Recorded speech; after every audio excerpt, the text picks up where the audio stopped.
Hello student, आज मैं reaction mechanism का नेक्स्ट वीडियो बना रहा हूँ जो लेक्चर 2 होगा।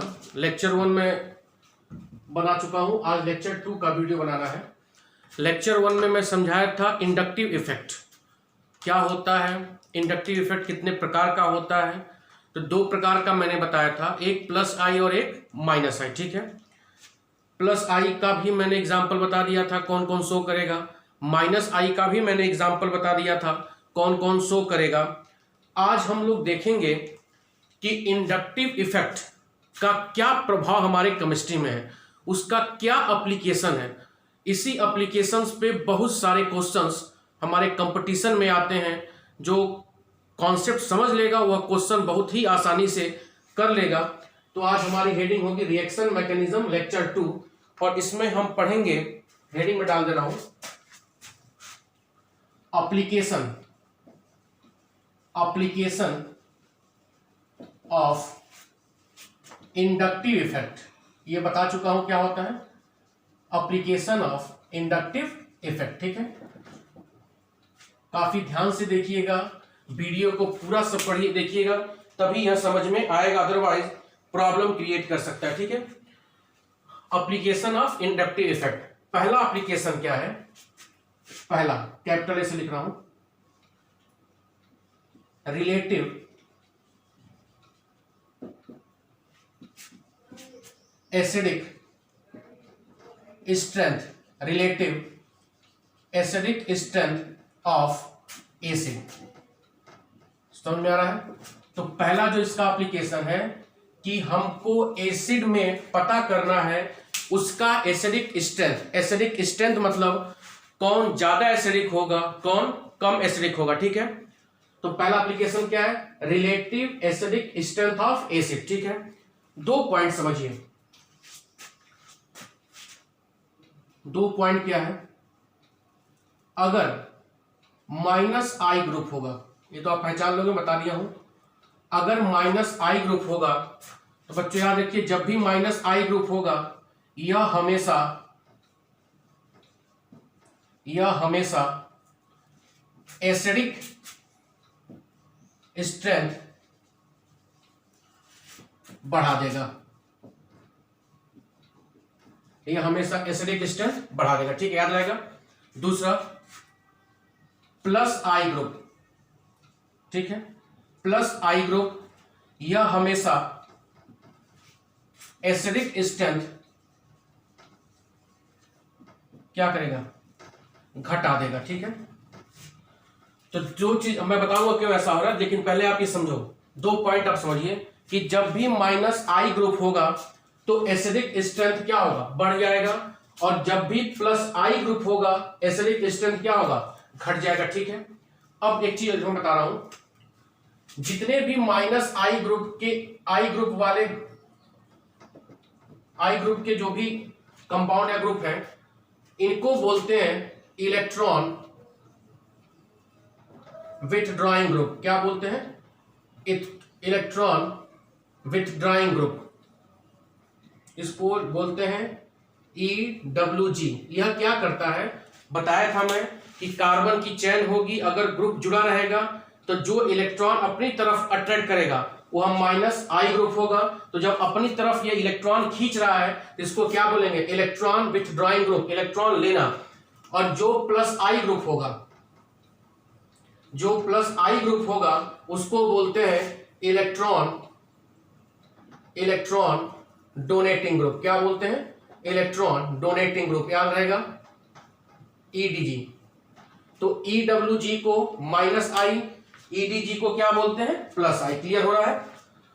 तो दो चीज याद रखिएगा, माइनस आई ग्रुप हमेशा एसिडिक स्ट्रेंथ बढ़ा देगा और प्लस आई ग्रुप हमेशा एसिडिक स्ट्रेंथ घटा देगा। ठीक है, ये चीज याद रहेगा। अब आइए एग्जांपल के माध्यम समझते हैं। मैं फिर एक बार क्लियर कर रहा हूं, एप्लीकेशन ऑफ इंडक्टिव इफेक्ट में हम क्या पढ़ रहे हैं, हम पढ़ रहे हैं कि किसी भी एसिड का एसिडिक स्ट्रेंथ कैसे पता करते हैं, कौन स्ट्रॉन्ग एसिड होगा, कौन वीक एसिड होगा।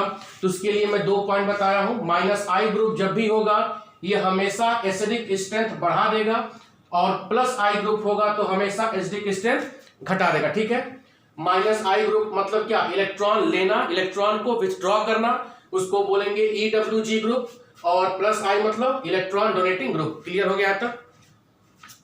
और देखते हैं एग्जांपल, कई एग्जांपल मैं समझा रहा हूं।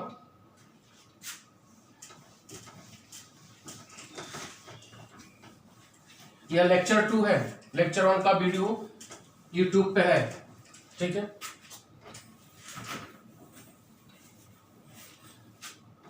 ठीक है, समझो। तो पहला एग्जांपल होगा, एग्जांपल 1, ठीक है। हेडिंग ग्रुप में मैं लिख रहा हूं, क्या होगा, relative acidic strength of acetic acid and formic acid. ठीक है, बड़ा इंपॉर्टेंट क्वेश्चन है ये, ठीक है।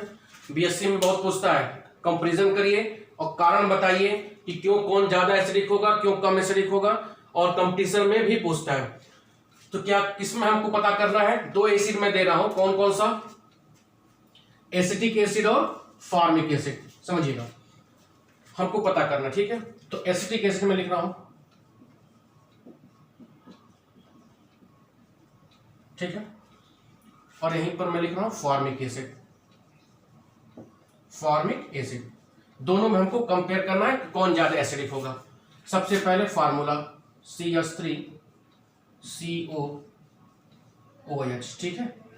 यहां पर EH, ये जान रहे होंगे आप लोग, HCOEH, ठीक है। तो यह एसिटिक एसिड हो गया, और क्या हो गया, फॉर्मिक एसिड। अब ध्यान दो, एसिड होता क्या है, मैं यहां लिख दे रहा हूं। एसिड वह सब्सटेंस होता, आप जानते भी होंगे, एसिड वह सब्सटेंस होता है जो H+ क्या करता है, डोनेट करता है, उसी को क्या बोलते हैं, एसिड बोलते हैं। तो जो सब्सटेंस जितना आसानी से H+ डोनेट करेगा, जितना इजीली H+ डोनेट करेगा, वह उतने स्ट्रॉन्ग एसिड होगा, और जो सब्सटेंस मुश्किल से H+ डोनेट करेगा, वह उतने वीक एसिड होगा। क्लियर हो रहा है? मैं फिर बता रहा हूं कि वह सारे सब्सटेंस एसिड होते हैं जो H+ क्या करते हैं, डोनेट करते हैं। कई एसिड बेस कॉन्सेप्ट में फर्स्ट ईयर में पढ़ाया भी था, और इसका वीडियो बनाऊंगा भी।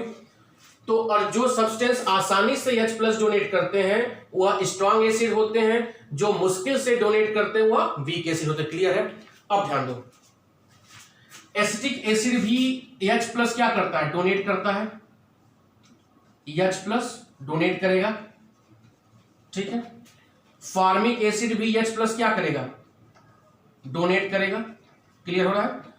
तो दोनों एसिड, चाहे एसिटिक हो चाहे फॉर्मिक एसिड हो, दोनों के पास टेंडेंसी H+ क्या करने के लिए, डोनेट करने के लिए। अब इन दोनों में जो आसानी से H+ डोनेट करेगा वह स्ट्रॉन्ग एसिड होगा, ठीक है। और देखते हैं, यहां रिएक्शन लिखते हैं।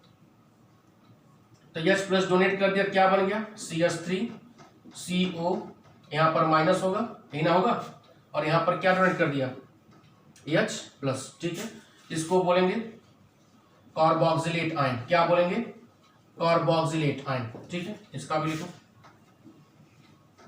HCO- और H+, इसको क्या बोलेंगे, फॉर्मेट आयन, क्या बोलेंगे इसको, फॉर्मेट आयन, ठीक है। ध्यान दो, अब हमको यह H+ डोनेट करना है, तो H+ डोनेट करना किसके ऊपर डिपेंड करेगा, यह जो OH बॉन्ड है इसके ऊपर डिपेंड करेगा, इस OH बॉन्ड के ऊपर डिपेंड करेगा। बोलो, यहां पर भी H+ किसके ऊपर डिपेंड करेगा, इस OH बॉन्ड के ऊपर डिपेंड करेगा। मतलब अगर यह ऑक्सीजन इसका भी इलेक्ट्रॉन अपनी तरफ अट्रैक्ट करेगा, इसका भी इलेक्ट्रॉन अपनी तरफ अट्रैक्ट करेगा, तो H+ आसानी से क्या होगा, डोनेट होगा। यह भी ऑक्सीजन जब इसका इलेक्ट्रॉन अपनी तरफ क्या करेगा, डोनेट करेगा, तो सॉरी एक्सेप्ट करेगा, तो H+ क्या करेगा, डोनेट करेगा। बोलो, लेकिन एसिटिक एसिड में यहां पर एल्किल ग्रुप जुड़ा है, जो क्या शो कर रहा है, +I ग्रुप, क्या शो कर रहा है, +I ग्रुप, और ये कोई भी ग्रुप नहीं शो कर रहा है, ना +I, -I में बहुत थोड़ी इसकी वैल्यू होती है। तो एसिटिक एसिड प्लस आई ग्रुप शो कर रहा है, तो प्लस आई ग्रुप मतलब क्या, इलेक्ट्रॉन देने की टेंडेंसी। तो जब इलेक्ट्रॉन या इसको देगा तो ऑक्सीजन जो इलेक्ट्रॉन अपनी तरफ ले रहा था उसके लेने की टेंडेंसी क्या होगी, कम हो जाएगी। क्यों, क्योंकि पीछे एक ऐसा ग्रुप जुड़ा है जो इलेक्ट्रॉन क्या कर रहा है, दे रहा है। नहीं समझ आ रहा है, क्लियर हो रहा है। तो जो यह इलेक्ट्रॉन लेने की टेंडेंसी ऑक्सीजन की थी वह थोड़ी सी क्या होगी, घट गई। तो जब घट गई तो H+ निकलने की प्रॉपर्टी भी क्या हो गई, कम हो गई। समझ में आ रहा है। लेकिन यहां पे ऐसा कोई ग्रुप नहीं जुड़ा है, यह आसानी से अपनी इसका इलेक्ट्रॉन की तरफ अट्रैक्ट करेगा और आसानी से क्या होगा, H+ रिलीज कर देगा। और जो आसानी से H+ रिलीज करता है वही क्या होता है, इसका मतलब formic acid is stronger acid than acetic acid. Clear हो रहा है, इंपॉर्टेंट है। तो जब भी फॉर्मिक एसिड एसिटिक एसिड में पूछा जाएगा कि कौन स्ट्रॉन्गर एसिड होगा, तो कौन स्ट्रॉन्गर एसिड होगा, फॉर्मिक एसिड। क्यों, एसिटिक एसिड में प्लस आई ग्रुप जुड़ा है, प्लस आई हमेशा एसिडिक स्ट्रेंथ घटाता है। क्यों घटाता है, क्योंकि यह इलेक्ट्रॉन डोनेट करता है। क्यों डोनेट करता है, इसमें हाइपर कॉन्जुगेशन होता है जो कुछ दिन बाद आएगा, ठीक है। तो इलेक्ट्रॉन यह डोनेट करेगा, जब इलेक्ट्रॉन यह डोनेट करेगा तो ऑक्सीजन का इलेक्ट्रॉन लेने की टेंडेंसी क्या होगी, कम हो जाएगी। तो जब कम हो जाएगी तो H+ आसानी से डोनेट नहीं होगा, और जब डोनेट नहीं होगा तो यह वीक एसिड होगा और यह क्या होगा, स्ट्रॉन्ग एसिड। क्लियर हो रहा है। तो याद रखिएगा, acetic acid is a weaker acid than formic acid, ठीक है। और थोड़ा सा इसमें और कुछ बताते हैं, नोट डाउन कर लीजिएगा। फिर मैं बता रहा हूं, जो भी इंटरमीडिएट में बच्चे हैं यह मैकेनिज्म की एक रफ कॉपी बना लीजिएगा और हेलो एल्केन्स का ऑर्गेनिक की एक अलग फेयर कॉपी बनाइएगा। जो नेक्स्ट वीडियो आज बनाऊंगा मैं हेलो एल्केन्स का, पहले इसको बता दूं, ठीक है। इसको मिटा रहा हूं मैं, क्योंकि ऑर्गेनिक का चैप्टर सब इसी पे डिपेंड है। जब तक ये आप नहीं समझोगे तब तक समझ में नहीं आएगा, ठीक है। मिटा रहा हूं मैं।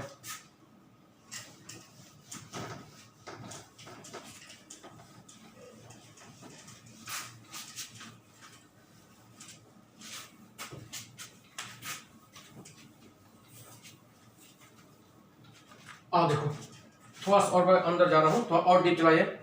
क्या डीप चला जाए, एसिटिक एसिड फॉर्मिक एसिड में को लेकर ही बता रहा हूं मैं। CH3 COH और क्या था, HCOH, यही था, ठीक है। अब ध्यान दो, यह हो गया एसिटिक एसिड, यह क्या हो गया, फॉर्मिक एसिड, ठीक है। ध्यान दो, CH3 COOH, ठीक है। यहां पर क्या है, HCOOH, ठीक है। समझिए बात को। अब यहां आपको समझना क्या है, अगर CH3 CO माइनस और प्लस H+, यहां पर क्या है, HCO माइनस और H+, ठीक है। एक चीज मैं बता रहा हूं इसी को टैली करते हुए कि अगर कोई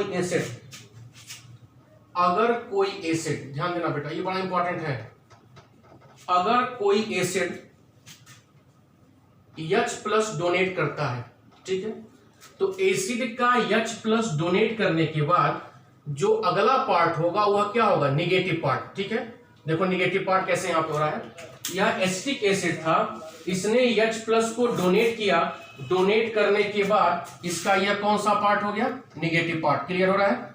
फॉर्मिक एसिड H+ डोनेट किया, डोनेट करने के बाद इसका यह कौन सा पार्ट हो गया, निगेटिव पार्ट। क्लियर हो रहा है। तो जब भी कोई एसिड H+ डोनेट करता है तो डोनेट करने के बाद उसका जो रिमेनिंग पार्ट होता है वह क्या होता है, निगेटिव होता है, ठीक है। और निगेटिव के पास टेंडेंसी होती है कि वह H+ क्या करे, एक्सेप्ट करता है। H+ क्या करता है, एक्सेप्ट करता है, और जो भी H+ एक्सेप्ट करता है वह किसकी तरह काम करेगा, बेस की तरह। क्लियर हो रहा है। तो किसी भी एसिड का जो निगेटिव पार्ट होता है उसके पास टेंडेंसी होती है कि वह H+ को एक्सेप्ट करेगा, और जब H+ को एक्सेप्ट करेगा तो वह किसकी तरह काम करेगा, बेस की तरह काम करेगा। क्लियर हो रहा है। अब ध्यान दो, अब जो इसका यह बेस है कार्बोक्सिलेट आयन, क्या इसका नाम है, कार्बोक्सिलेट आयन, कार्बोक्सिलेट आयन, और यहां पर इसका नाम क्या है, फॉर्मेट आयन। ठीक, ध्यान दो, मैं यहां फिर उसको लिख रहा हूं CH3COO माइनस, और यहां पर क्या है HCOO माइनस। ठीक है, तो यह भी बेस है, यह भी बेस है। क्यों, मैंने बोला ना कि एसिड का जो नेगेटिव पार्ट होगा क्या होगा, हमेशा बेस की तरह काम करेगा। अब ध्यान दो, अब बेस क्या है, बेस मैंने बोला है कि जो H प्लस को क्या करेगा, एक्सेप्ट करेगा, जो H प्लस को क्या करेगा, एक्सेप्ट करेगा, यह भी H प्लस को क्या करेगा, एक्सेप्ट करेगा। ध्यान दीजिएगा, अब H प्लस का एक्सेप्ट करना वह डिपेंड करेगा अमाउंट ऑफ निगेटिव चार्ज। देखो, जब यहां पर निगेटिव चार्ज का अमाउंट ज्यादा होगा तो इस पॉजिटिव को बहुत तेजी से अपनी तरफ अट्रैक्ट करेगा, और जो जितना तेजी से अट्रैक्ट करेगा वह उतने स्ट्रॉन्ग बेस होगा। क्लियर हो रहा है? इसके पर भी क्या होगा,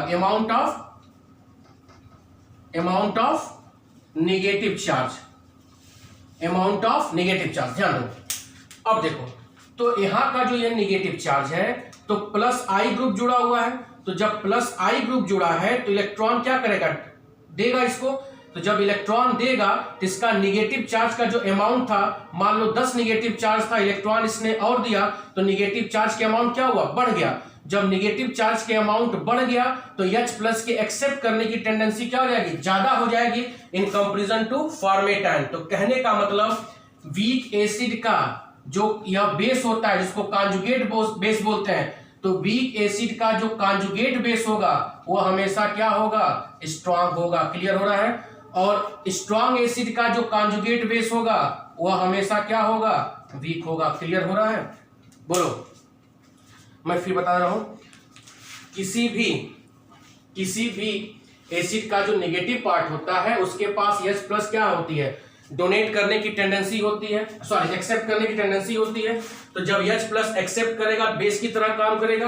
ठीक है, और बेस का जो नेगेटिव चार्ज है वह डिपेंड करेगा अमाउंट ऑफ चार्ज।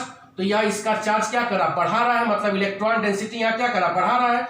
तो जब इलेक्ट्रॉन डेंसिटी बढ़ा रहा है आसानी से H प्लस क्या होगा, एक्सेप्ट होगा, और जो जितने आसानी से H प्लस एक्सेप्ट करेगा वह क्या होगा, बेस होगा। तो कहने का मतलब एक चीज यहां पर याद रखिएगा, मैं यहां लिख दे रहा हूं कि वीक एसिड का जो नेगेटिव पार्ट होगा उसको हम बोलेंगे कॉन्जुगेट बेस। क्या बोलेंगे, कॉन्जुगेट बेस। यह हमेशा क्या होगा, स्ट्रॉन्ग बेस होगा। क्या होगा, स्ट्रॉन्ग बेस होगा। और यह हो स्ट्रॉन्ग एसिड का जो नेगेटिव पार्ट होगा वह कॉन्जुगेट बेस होगा, जो होगा वीक बेस। क्लियर हो रहा है? क्लियर हो गया? ठीक है, आज का वीडियो रहने दे रहा हूं क्योंकि गर्मी ज्यादा है। ठीक है, अभी फिर वीडियो बना रहा हूं, वहां तक मैं दे रहा हूं। Thank you.